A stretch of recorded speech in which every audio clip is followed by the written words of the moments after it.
Hi, and welcome to another episode of Hot Takes with me, the Silver Fox. Sometimes things will happen, weird things even, and that's just happenstance, random events. Things have just occurred. Sometimes two weird events happen at the same time, and it is purely coincidental. But sometimes these things are not coincidental, they are linked, inextricably intertwined with the causality of the universe, where one begats the other, and without the second, the first possibly might not even have happened. It is one of those curious twists of quantum logic, where the things cannot be without one nor the other.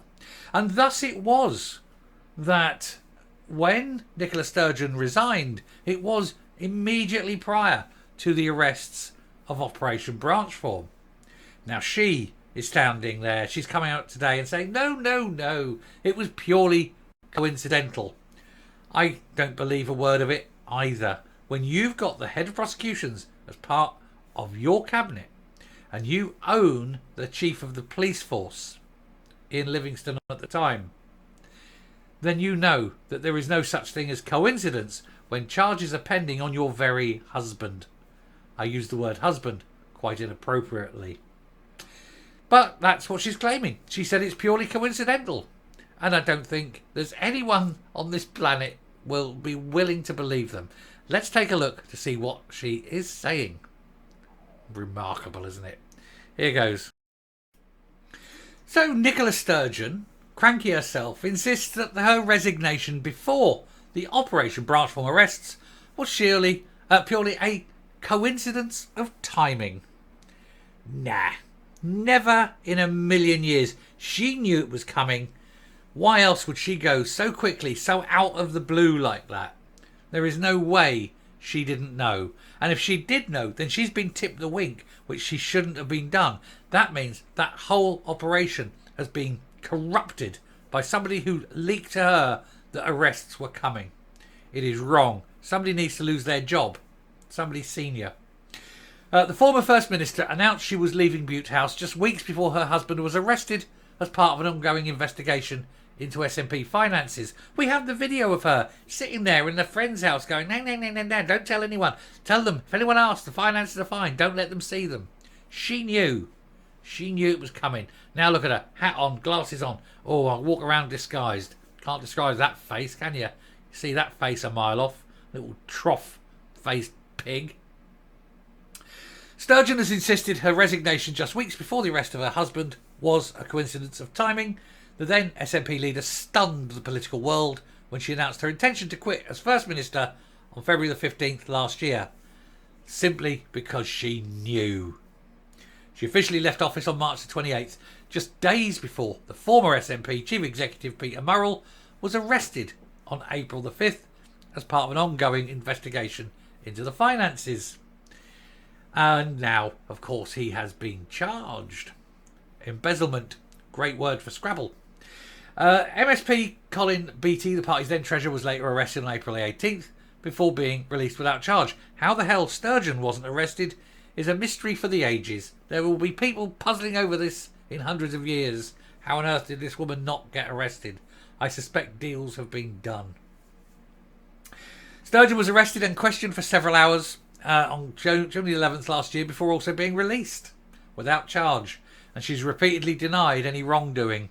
Denial all the time. You can deny as much as you like. That's not what people think. Murrell was last month rearrested and formally charged with embezzlement of party funds. Sturgeon was asked about her resignation while speaking at the Charleston Literary Festival in the south of England on Sunday. What's she doing in England? Thought she hated England. Presumably her chums there, I bet. Her wife-to-be, perhaps. Who knows, one day. Explaining her decision to resign, she said, I think in politics, you reach a point where you know in yourself that you don't have as much to give anymore. I also thought that politics in Scotland, like politics everywhere right now, is pretty polarised. Silence from me. Sorry, lost for words.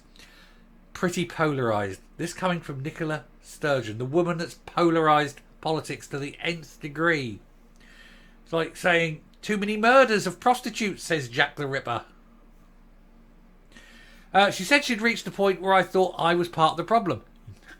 Not only you thought this, Nicola. not only you, I think everybody else, and I literally mean everybody, thought you were the problem. He said, there is no one in Scotland who doesn't have an opinion about me, whether good or bad. I don't think there's many with good. I think it's pejoratively bad, even within your own party. And I'm not sure how many people are indifferent. Oh, everybody hates you. Literally everybody hates you. They know what you are. You're a hate-filled bag of bollocks.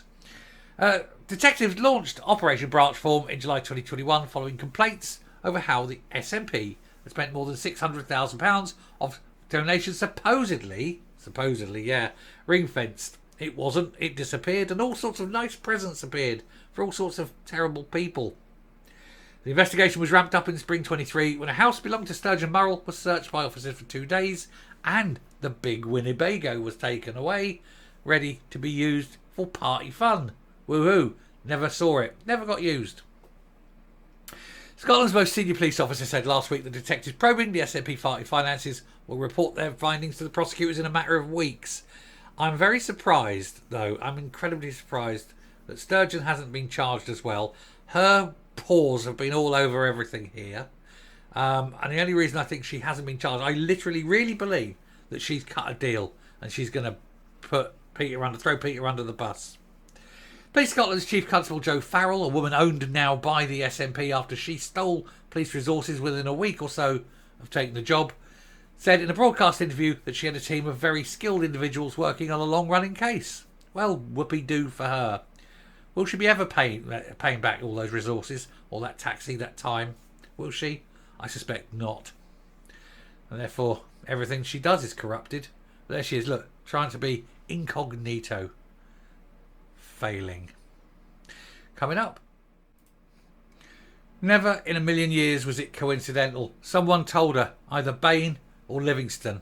It doesn't matter which one. Either one, there's a corruption of justice going on, and they should both be arrested and questioned, and then they have to point and work out which of them did it, and then do them for corruption of, perversion of the course of justice, and send them to jail for 5 years. I don't care which. I'd love to see Bain go, I think. She's cancerous. Livingston's just a fool. Anyway, we'll stop there. Thank you very much for watching. Do please hit the subscribe button, ring the bell, leave a like, leave a comment, please share the video, and I will speak to you later. Bye.